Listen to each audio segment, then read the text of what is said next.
So today we're going to be looking at MTB Local, and I'm super excited about this box because it is tailor-made for right down here at this time of year. So all these baits in here are going to have a purpose and a real world use for this particular area. So we're going to get into all the baits, and I'm going to show you how to fish them and where to fish them, and hopefully we're going to catch some fish on them.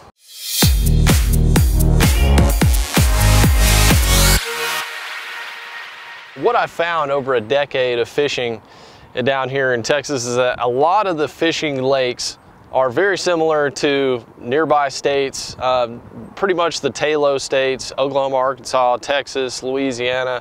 They all have that real similar fishing style type. There's some variations in lakes, but there's generally a pattern when you come down here to this southern region that the fish really relate to, and it's pretty on point where you can run those particular patterns all over the place down here. Right now, deep in the heart of Texas, the conditions are pretty warm. We're starting to get up into the low 80s. The water temps are in the low 70s in most of the lakes. And the bass are starting to move off of the spawning time and go more towards the post-spawn time, where they're starting to move to that mid-depth and even offshore in some cases. So you still have fish on beds, but then you have fish that are starting to school up offshore, so it's a very exciting time to fish down here in this area. The first bait we got in the box is a big one. This is the Live Target Gizzard Shad. It is a swim bait. It's a lead inside the body style swim bait. It's got a big hook on it. It's got a very lifelike profile to it. Big old hook on top, and it's got a option to put an additional hook or weight on the bottom. So I'm excited to throw this around some of those areas where the bass are feeding on the bigger gizzard shad. The second bait is probably my all-time favorite style of fishing. It's a jig. This is Ike's Headbanger Jig by Missile Baits, and it's a ½ ounce. It's got sort of a football head converged with a casting style head, so it's a very versatile jig. This is going to catch fish for sure.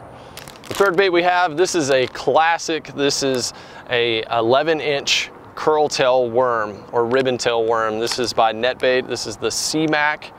This is a purple color right here. This is just a classic bait for fishing big post-spawn largemouth down here in the south. The next bait is a Big Bite Baits Swimmin' Craw. Now, this is a compact little crawfish, got some swimming flappers on it. Excellent bait for Texas rig, Carolina rig, jig trailers. Another versatile bait that's gonna go great in this box. Now, a lure that everybody gets excited about in the post spawn down here in the south is a walking bait or a topwater bait. You know, watching those bass come up and hit topwater is just so awesome. So we've got the 3DB pencil. This is by Yozuri. This is a really high quality topwater bait made for walking at the surface. So we're covering pretty much all angles here from top to bottom. Also included in this box, we got some terminal tackle. We got a 3/8 ounce TD tungsten set of weights here for throwing those Texas rigs. And then we also have the KVD grip pin by Mustad. This is a 5/0 hook. This is gonna pair perfectly with the other plastics we have in here. So these are great additions for terminal tackle in this box. All right, I'm very excited and very eager to tie these baits on and get to fishing with them. All of them are great choices, so let's get them tied on and hit the water.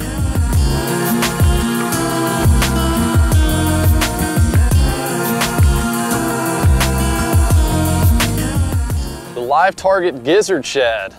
Now, this is a bait that you can fish in shallow water or deep water again, but the way I like to fish swim baits in the post spawn especially is in that deep water. You know, same areas I've been catching them with the jig and a Carolina rig on that deep structure. And then the cool thing about this is a modifiable swim bait. So it comes with a not a split ring, but it's got a spot down here where you can basically add a treble hook, and right here I've added an additional weight. I've put a drop shot weight down there just to get it down there in that deeper water and swim it. And a lot of swim baits come with that these days, where you can modify it to where you want to fish it, shallow water or deep water. It looks just like a gizzard shad. And then another cool thing is the top fin right here, the dorsal fin, is kind of integrated to make a little weed guard. So you could swim this through cover as well. So without a weight, you can swim it real shallow. With a weight, you can get it down there deep. And the way these fish are positioned offshore on this roadbed where I'm at, some of them are locked on the bottom and some of them are just kind of cruising. I've seen them on my graph kind of going up and down, and that's usually when I like to throw a swim bait, especially when it's like an overcast day where the sun's not really beating down and the fish are roaming a little bit more.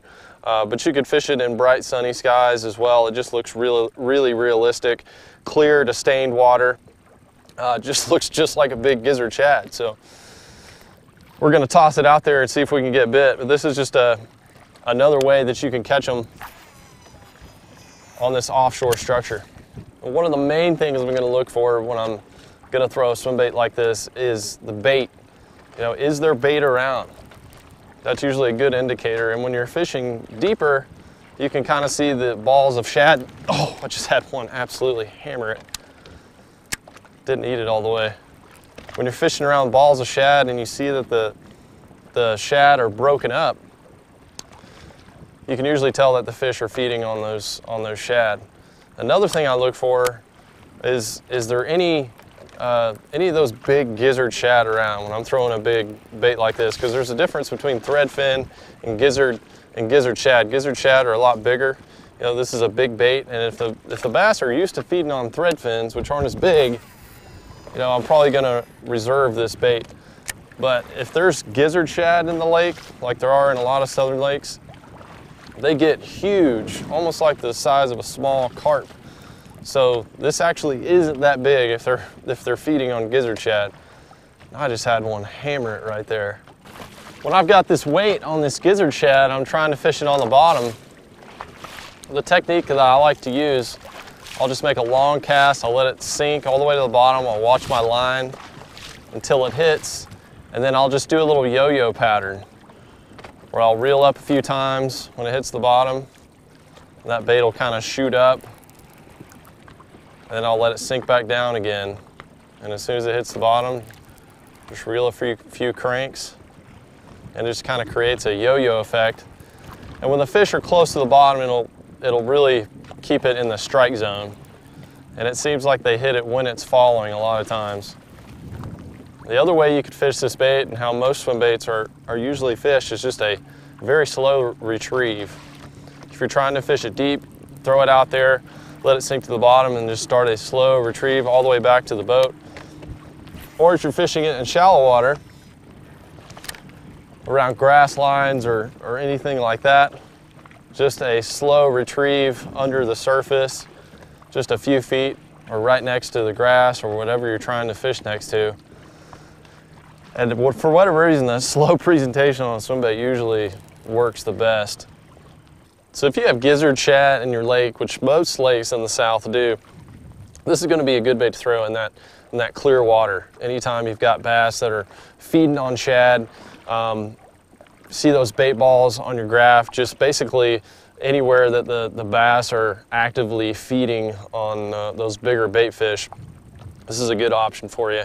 And the nice thing about it is you just break it right out of the package and it's good to go. You can modify it a little bit if you want to, but just break it out, tie it on, and get to casting. One of the baits that excites me the most in this box is the missile jigs, missile baits, missile jigs, Ike's headbanger jig. Just because it's such a versatile bait and just a big fish catcher in the south and all times of the year, but especially spawn and post-spawn, when you've got fish that just start to move out to cover and move out to deeper water and really start to hang on that structure where you can pinpoint them with a bait like a jig.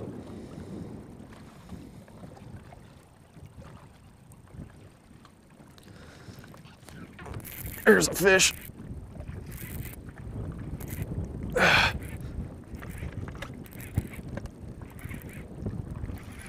Nice fish. Oh yeah. Just gobbled that jig.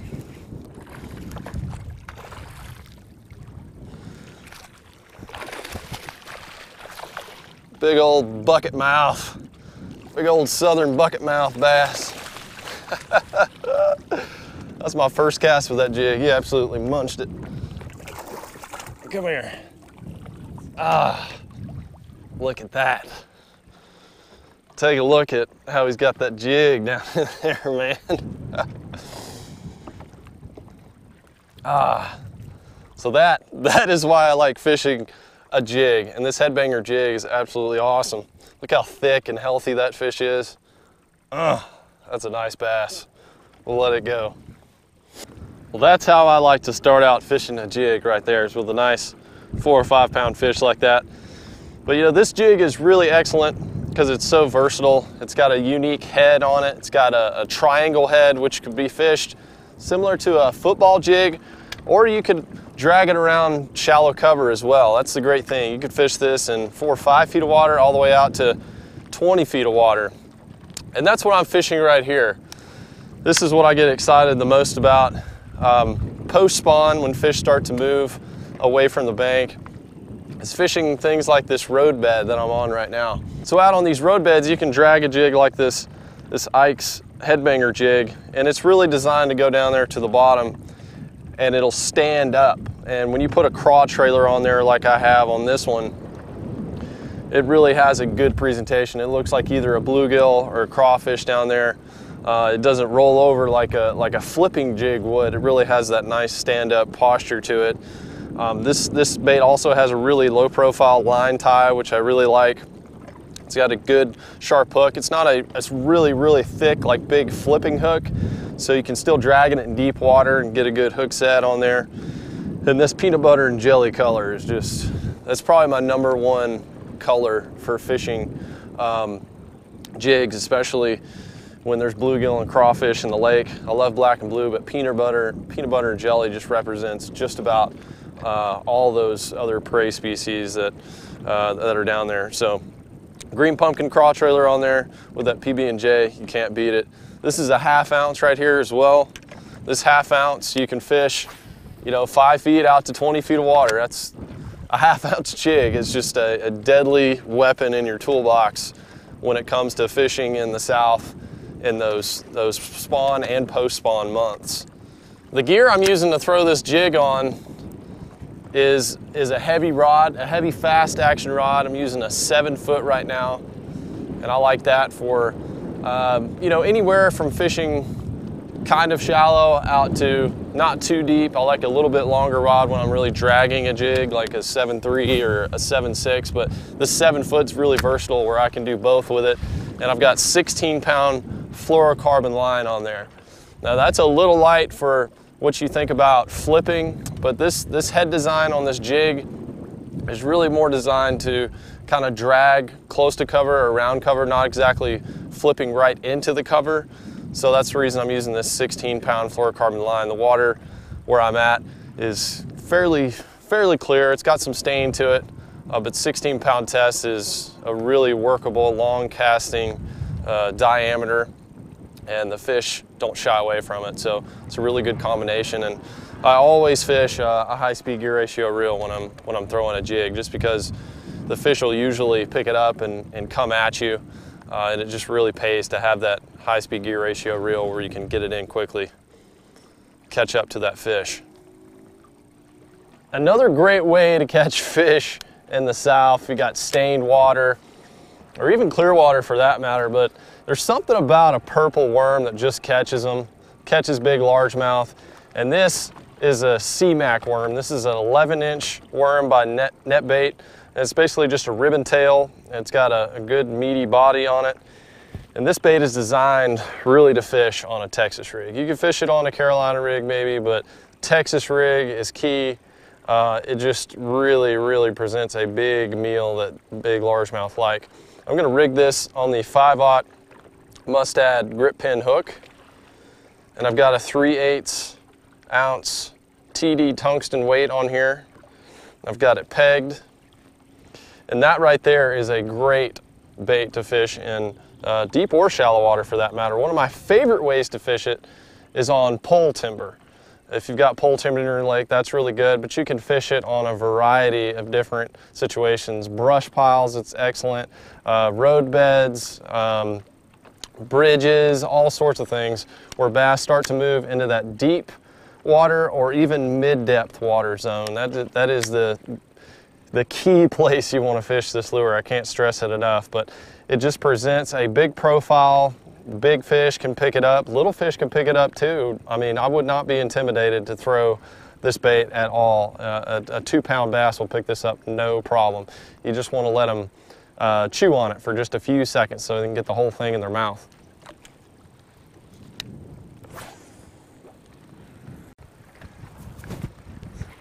There's one on the Texas rig, on the old C-Mac.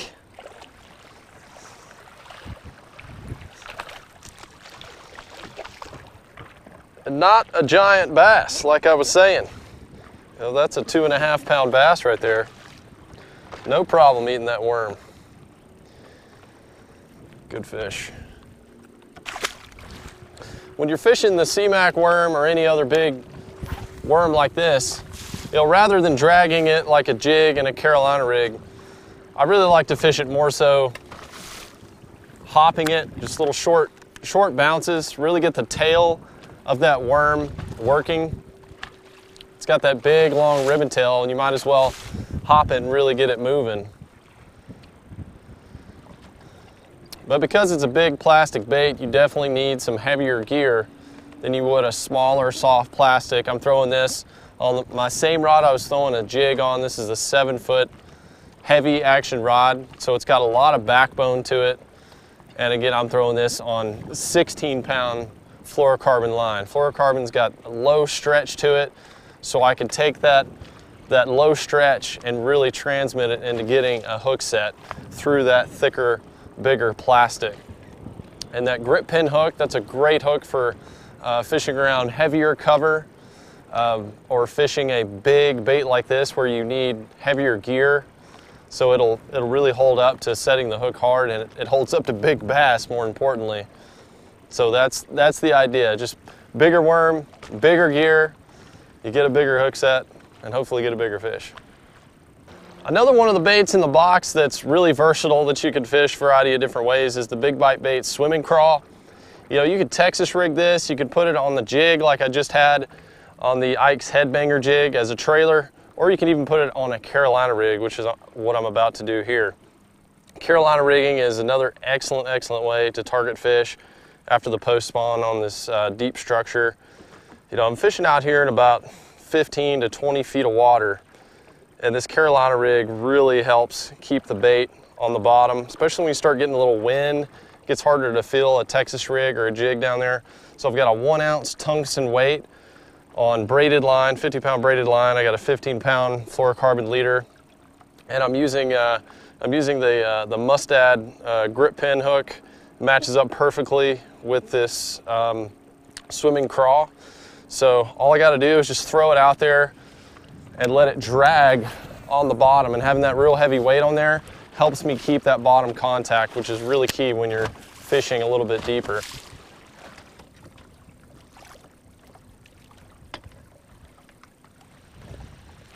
There's a fish. Gotcha.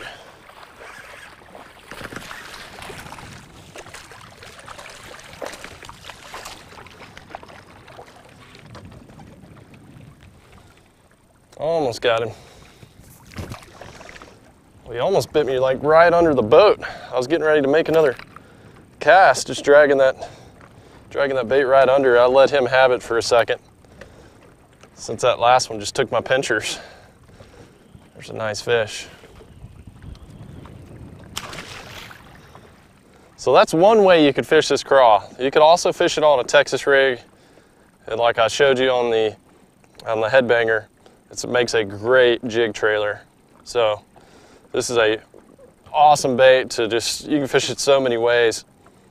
Starting out in the day or anytime we've got low light conditions, this is going to be a really good bait to go to.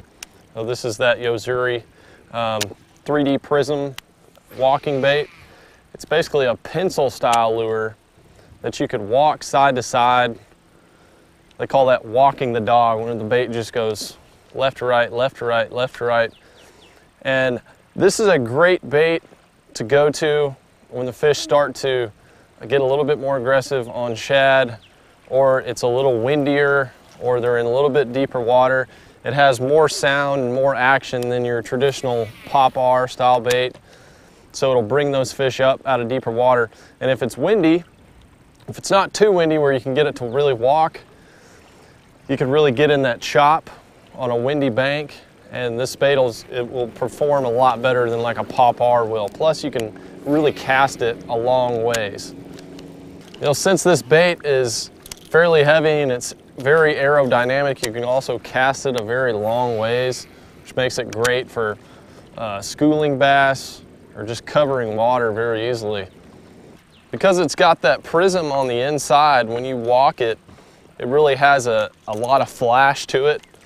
So especially in clear water, you're gonna have this topwater making a lot of flash with that prism. It's something unique about this bait that makes it different than other walking baits.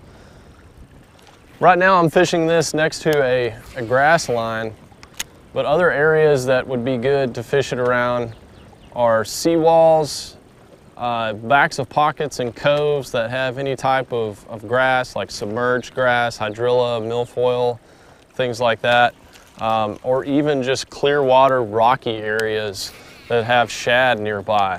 This bait will bring those fish up from pretty deep water if the water's clear. It's mid-morning right now where I'm fishing, so this is a little late in the day to be throwing this. This is something you want to be throwing like first thing in the morning or late in the evening as a predominant pattern, just that low light condition. Bass are what scientists call crepuscular feeders, which means they feed in low light. They're just triggered to feed in that low light. So this is something you definitely want to have tied on first thing in the morning when you're going out bass fishing, or late in the evening. And then anytime you see surface activity, break this out.